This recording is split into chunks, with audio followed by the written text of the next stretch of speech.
Hola, ¿qué tal? Nosotros somos de la Universidad Tecnológica de Gutiérrez Zamora. Somos de la carrera de Operaciones Comerciales, Área de Clasificación Arancelaria y Despacho Aduanero del 409D. Ok, nosotros nos vamos a presentar. Mi compañero es Lorenzo, mi compañera Mayleni, mi compañero Sergio y una servidora, Daniela. Nosotros vamos a hablar del tema de la merciología, los antecedentes de la merciología y su origen, sus conceptos y sus características de la merciología, así como sus relaciones con otras disciplinas o ciencias, su clasificación de mercancías, su origen, uso, función y grado de elaboración. Antecedentes. El término original proviene del alemán Warekunde, war objeto, producto, mercancía, kunde estudio, discurso, y fue traducido al italiano bajo los términos de merciología o merciología, como es conocido actualmente, dado que en el español no existe esa palabra como para darle un significado. Nació en los países de habla germana a finales del año de 1700, como respuesta a la necesidad de sistematizar el conocimiento de las mercancías y darlas a conocer tanto a los operadores como a los comerciantes en grado tal de que pudiesen reconocerla a través de las características físicas, químicas, botánicas o mineralógicas de acuerdo al tipo de mercancías de que se tratase y por consiguiente identificar aquellas falsificadas o fraudulentas. Se inició en 1793 después de una demostración cualitativa y cuantitativa de la creciente comercialización de productos resultante de la aplicación de la tecnología de los insumos naturales. J. Beckman propone la denominación disciplinaria Warekunde. Beckman denominaba merciología a la técnica aplicada a las materias naturales, incluidas sus mezclas y procesos de transformación tecnológicos de las mercancías del comercio. Durante casi todo el siglo XIX, en aquellos países en donde era practicada y enseñada la merciología, privilegiaba solo la descripción del origen, centrándose solo en los estudios de botánica, zoología y mineralogía relacionada con las mercancías. En la educación, la enseñanza de esta técnica se difunde en toda Europa en el siglo XIX, donde se estudia como Warekunde en Alemania, Warekennis en los Países Bajos, Burakanedom en Suecia, Tovarovedenie en Rusia, Merciologie en Francia y Merciología en Italia. Diversas escuelas superiores del comercio europeas enseñaron la merciología en el siglo XIX, por ejemplo, Amberes en 1852. París en 1861, Venecia en 1884 y Bari en 1886.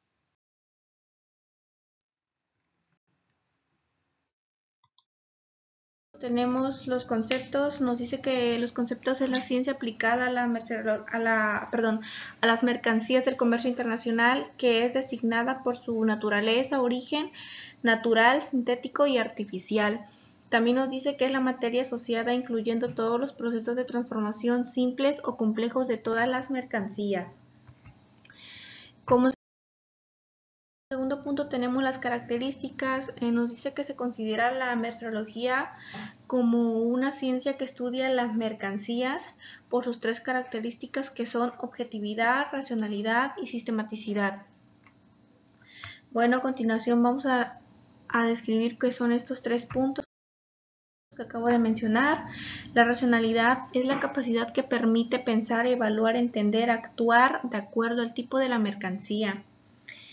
La sistematicidad se refiere al proceso tanto al aspecto lógico formal de transcursión, ordenamiento de las mercancías dentro de la ciencia de la merciología. Como objetividad nos dice que se emplea para identificar las materias de las mercancías que se incluye en la nomenclatura del comercio internacional con el fin de identificar la designación y codificación de cada mercancía. Bueno, pues en pocas palabras nos dice que la merciología es la ciencia que estudia cada tipo de mercancía que podemos encontrar dentro de la nomenclatura del comercio internacional con el fin de identificar la designación y codificación de las mercancías dentro de la LIGIE. Dentro de la merciología y su relación con otras disciplinas o ciencias se debe tomar en cuenta la metrología, la cual es una ciencia que estudia la naturaleza, origen y composición o función de todas las mercancías, tomando estos puntos como objetivo de la metodología, y para ello debe apoyarse en disciplinas como la biología, física y química.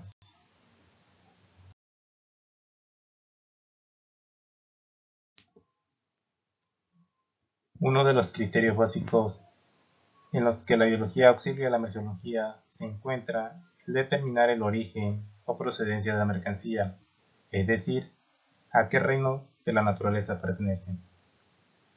Y dentro de la química nos va a proporcionar la información necesaria para saber de qué está compuesta la mercancía, es decir, de qué está hecha. Además determinará cuáles son sus propiedades y cuál es el uso que se le podrá dar partiendo de las mismas.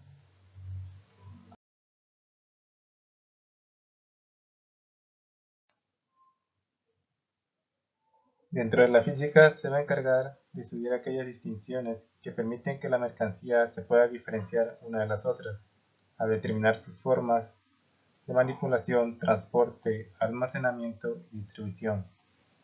Otra disciplina es la electricidad. En esta se va a encargar de clasificar todos aquellos artículos que necesiten de electricidad, su funcionamiento, así como sus diversos componentes y fuentes de energía.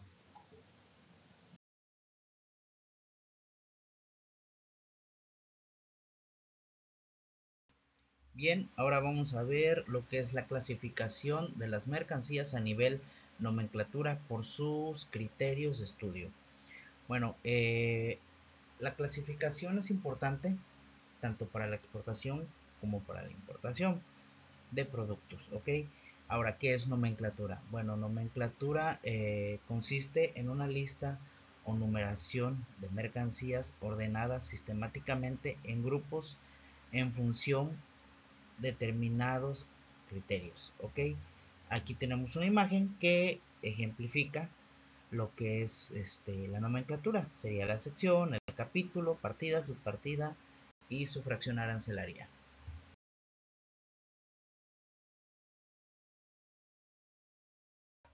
Cabe mencionar que en la merceología tenemos unos conceptos muy importantes que la caracterizan. Estos son universalidad, que es una herramienta indispensable para una correcta clasificación. La integralidad tiene como función analizar los orígenes y características de la mercancía, su origen, ya sea natural o artificial, sus características físicas, densidad, la historia de la mercancía, qué tipo de alteraciones ante cambios climáticos y etcétera. El particularismo es muy importante, ya que tanto en el comercio internacional como los comerciantes locales tienen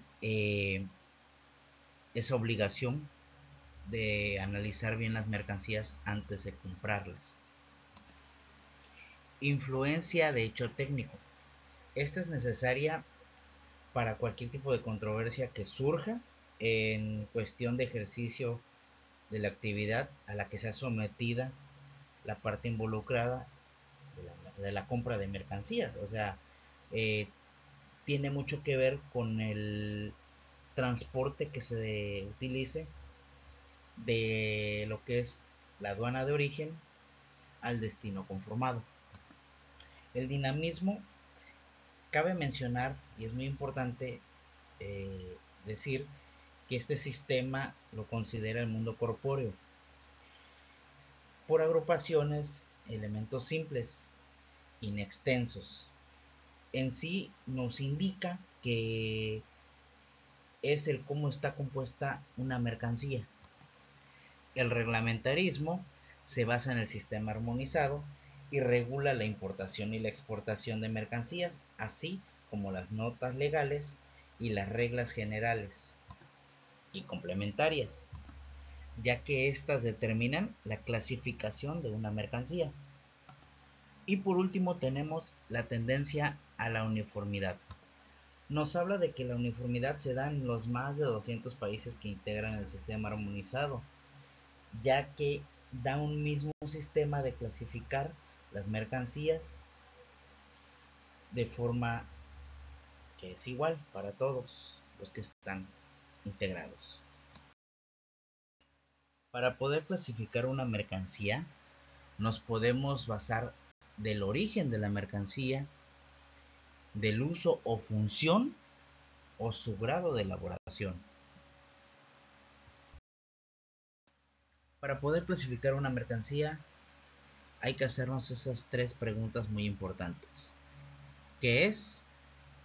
¿Qué producto es el que voy a clasificar? ¿Para qué me sirve? ¿Cuál es su uso o su función? ¿Y de qué está hecha la mercancía?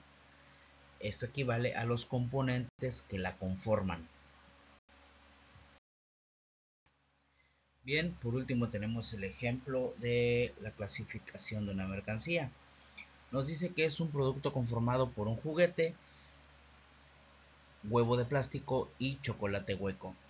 Bien, aquí aplicamos la regla 3B, ya que es una mercancía presentada en surtido, y la 5A, que habla sobre los estuches.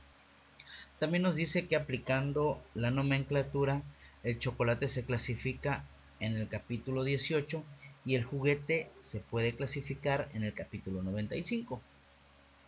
Pues bien, la regla 3 señala que cuando una mercancía pudiera clasificarse en principio en dos o más partidas, por aplicación de la regla 2B o en cualquier otro caso, la clasificación se efectuará como sigue. A. La partida con clasificación más específica tendrá prioridad sobre las partidas de alcance más genérico. Y bien, aquí vamos a aplicar las tres importantes preguntas. ¿Qué es? Bueno, pues podemos ver que es un huevo Kinder sorpresa. ¿De qué está hecho? Pues de juguete, un huevo plástico y chocolate hueco. ¿Para qué me sirve? Bueno, pues sirve para entretener a los niños, sirve como un pequeño obsequio, sirve para comer o para coleccionar el producto que tiene adentro. Bueno, pues por mi parte ha sido todo. Espero que esta información les sea de mucha ayuda y nos vemos hasta la próxima.